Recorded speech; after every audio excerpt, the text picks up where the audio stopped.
सुनिए सुनिए।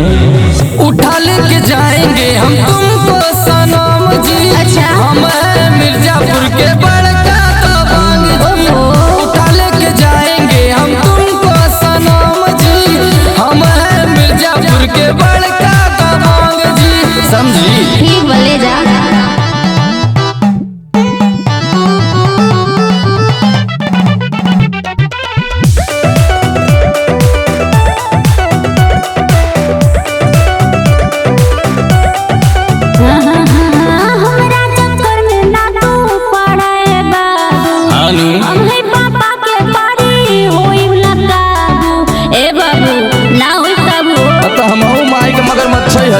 चलेला जिला में रानी हमर नाम हो।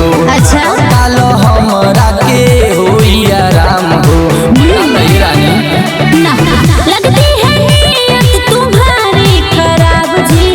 लगती है नीयत तुम्हारी खराब जी।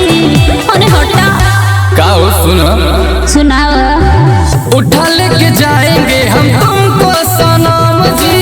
है अपने जिला के बड़का दबंग जी। उठा लेके जाएंगे हम तुमको सनम जी। है हम जिला के बड़का दबंग जी। नाम पूछ लीजिएगा जिला में। ठीक है पूछ लेंगे।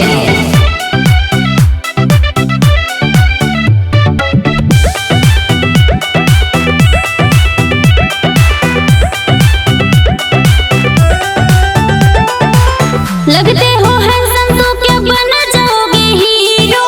मेरी नजर में बाबू तुम तो हो जीरो। जीरो ही रहो बाबू। अच्छा आनू कम से काली तुम फूलों में खिली हो। आ जाओ पास जान